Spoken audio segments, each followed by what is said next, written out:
नमस्कार, मैं आरपी गुजर आप सबका सब कुछ सोल यूट्यूब चैनल पे बहुत बहुत स्वागत करता हूँ। लास्ट क्लास में हमने रिकार्टेज इक्वेशन के कुछ एग्जाम्पल के बारे में बात की थी। आज क्लास को आगे बढ़ाते हुए हम बात करेंगे method of integration when particular solution are known. यहाँ पे हमारे पास तीन केस बनते हैं। कितने केस बनते हैं? तीन केस। केस फर्स्ट बनेगा when one particular solution are known, यानी एक पर्टिकुलर सॉल्यूशन आपको दिया हो या आपको ज्ञात हो। सेकेंड केस बनेगा टू पर्टिकुलर सॉल्यूशन के लिए, और थर्ड क्वेश्चन बनेगा थ्री पर्टिकुलर सॉल्यूशन के लिए। यहाँ पे कितने केस बनेंगे? हमारे पास तीन केस बनेंगे व्हेन वन पर्टिकुलर सॉल्यूशन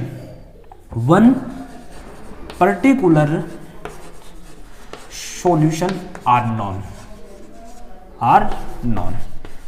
उसी प्रकार यहाँ पे आ जाएगा, यहाँ पे आ जाएगा, यानी one particular solution are known के लिए पहला केस बनेगा, two particular solution are known के लिए दूसरा केस बनेगा, and three particular solution are known के लिए कौन सा केस बनेगा? तीसरा केस बनेगा। आज इस वीडियो में हम बात करेंगे, इस क्लास में हम बात करेंगे only when one particular solution are known. ये है इंटीग्रेशन के क्या है? मेथड है। तो इससे पहले मैं आप सभी से एक रिक्वेस्ट करूंगा कि अभी तक अगर सब कुछ सोल यूट्यूब चैनल को सब्सक्राइब नहीं किया, प्लीज सब्सक्राइब कर लीजिए, बेल आइकन को ऑन कर लीजिए, जिससे आने वाले हर क्लास की नोटिफिकेशन सबसे पहले आप तक पहुंच सके। और देखिए क्लास को अगर अच्छी लगे तो लाइक जरूर करना। हम आज लेके चलते हैं case first. Case first when one particular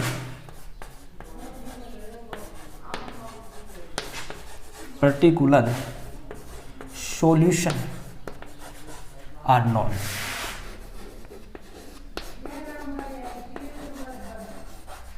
when one particular solution are known. ठीक है, इसमें सबसे पहले आपको रिकार्टेज इक्वेशन मालूम होनी चाहिए। जो द गिवन डिफरेंशियल इक्वेशन, जो हमें दी हुई डिफरेंशियल इक्वेशन होगी, वहां हम कौन सी इक्वेशन लिखेंगे? Riccati's equation. तो देखिए, द गिवन डिफरेंशियल इक्वेशन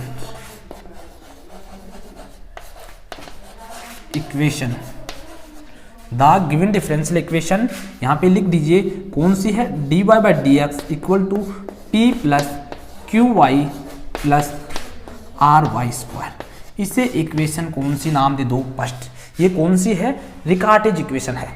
फिर हम यहाँ पे वन पर्टिकुलर सॉल्यूशन यानी एक सॉल्यूशन हम लिखेंगे। वैसे हमें मालूम नहीं है, लेकिन हम मान लेते हैं। देखिए, let P of x be the one particular solution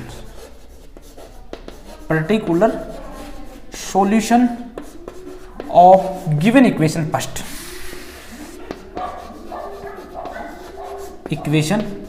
इस इक्वेशन का हम एक पर्टिकुलर सॉल्यूशन मानिए क्या है? P of x. तो इसे हम रिप्रेजेंट कैसे करेंगे? ये देखिए,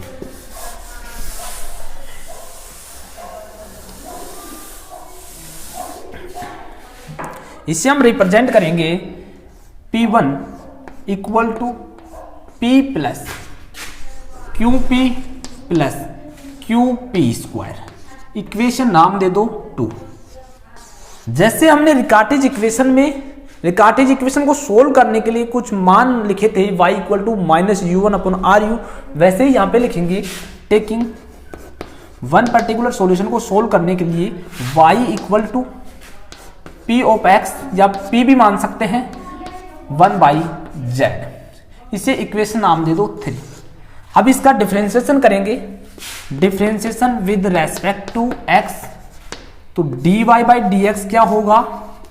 इक्वल टू होगा P1 minus Z1 upon z square. इसका जो डिफरेंशिएशन क्या होगा? Z1 upon z square. यहां पे लिख दीजिए वेहर Z1 क्या है? dz by d x. इसे भी इक्वेशन नाम दे दो 4। यहां तक कोई प्रॉब्लम नहीं होगी। सबसे पहले हमने एक इक्वेशन ली, इस इक्वेशन में हम वन पर्टिकुलर सॉल्यूशन के लिए एक पर्टिकुलर सॉल्यूशन मानेंगे। हमने मान लिया P ऑफ एक्स, इसको रिप्रेजेंट कर दिया। फिर हमने इस एक मान रख लिया, यानी इसका सॉल्यूशन रख लिया। इस इक्वेशन का क्या है? Solution y equal to P of x plus 1 by z. अब इसका x के रेस्पेक्ट में क्या कर दिया? अवकलन कर दिया। P1 equal to Z1 upon z square. Minus है, ठीक है। यहाँ पे Z1 क्या है वहां पे लिख दिया। तो देखिए आगे इस इक्वेशन में हम मान रखते हैं, कौन सी इक्वेशन में, इस इक्वेशन में हम क्या रखते हैं, मान रखते हैं। अब यहाँ पे लिख दीजिए put the value from equation 4 and equation 3 in equation. यहां से देखिए कि वेयर Z1 क्या है, dz/dx है, इक्वेशन 4 नाम दे दिया। अब करेंगे वैल्यू पुट करेंगे इक्वेशन 1 में, इक्वेशन 3 और इक्वेशन 4 की। तो लिख दीजिए put the value from equation 4 and 3 in equation first. तो देखिए हम कैसे पुट करते हैं, dy/dx का मान तो ये रख देंगे, y का मान यहां से रख देंगे, और हमारे पास जो नई इक्वेशन आएगी वो देखिए क्या आती है। dy/dx का मान है P1 minus Z1/Z equal to P, ये कैपिटल P है, प्लस Q, P1 y का मान क्या है, इसे P मान लीजिए, small p plus 1/z, plus r की वैल्यू कितनी है, r y स्क्वायर का वैल्यू वही p प्लस 1/z का होल स्क्वायर। ठीक है, अब इसे हम और सिंपली करेंगे तो P1 minus Z1/Z equal to capital P plus Q small p plus Q/Z plus R। इसका अगर हम whole square a plus b के होल स्क्वायर फॉर्मूले से खोलेंगे तो ये p स्क्वायर बनेगा। तो यहां से कितना आएगा, R p square plus R/Z square. ठीक है, फिर एक बार और करेंगे तो 2RPZ, ये ऐसे खुल जाएगा। इस फॉर्मूले को आप a प्लस बी के होल स्क्वायर खोलोगे तो RP square plus R/Z square plus 2RP/Z आएगा। अब देखिए हमारे पास इक्वेशन 2 क्या है, P1 स्मॉल p1 है, ठीक है, P plus Q P square. इससे इस P1 को कैंसिल कर देंगे, P plus QP plus RP square.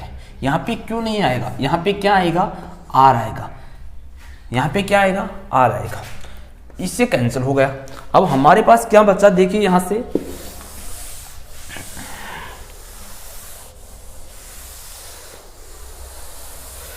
हमारे पास यहां से बचा माइनस Z1/Z इक्वल टू होगा Q/Z plus R/Z square plus 2RP/Z। ठीक है, यहां से हम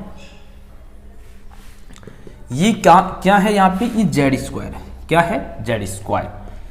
थोड़ी सी टाइपिंग मिस्टेक हो गई, कोई दिक्कत नहीं, ये Z स्क्वायर है। Z स्क्वायर यहाँ से कॉमन लेके इस Z स्क्वायर से कैंसिल कर देंगे, यहाँ से Z स्क्वायर कॉमन लो, लघुत्तम लेके इसे कैंसिल कर देंगे। यहाँ से कितना बचेगा, Z1, लघुत्तम लेंगे तो ये कितना हो जाएगा, QZ plus R plus 2RPZ।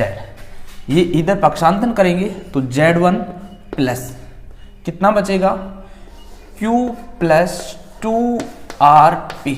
हमने इसमें से Z कॉमन भी ले लिया, इक्वल टू इसको R को बराबर के उधर पक्षांतन कर दिया, कितना बचा, R हो गया।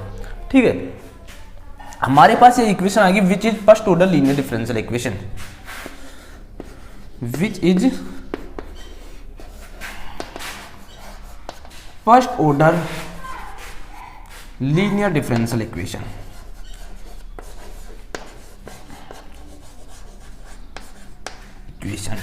ठीक है, इट्स इंटीग्रेटिंग फैक्टर निकालो, यहां पे लिख दीजिए इट्स इंटीग्रेटिंग फैक्टर।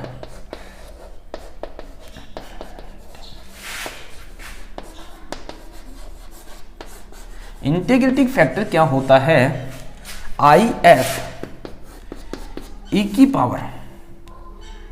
पावर ये वाला part Q plus 2RP dx, ये हमारे पास क्या होता है, इंटीग्रेटिंग फैक्टर होता है।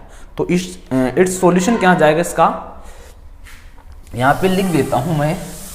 इसका जो सॉल्यूशन निकल के आएगा वो आएगा z dot integrating factor equal to minus r की वैल्यू, r क्या था माइनस, r की वैल्यू और इसको एज इट इज लिख दो q प्लस 2rp dx। ये हमारा सॉल्यूशन निकल के आ गया। यानी when one particular solution are known हो तब हमारा जो सॉल्यूशन आएगा डिफरेंशियल इक्वेशन का वो ये आएगा। आज की क्लास इतनी ही होगी।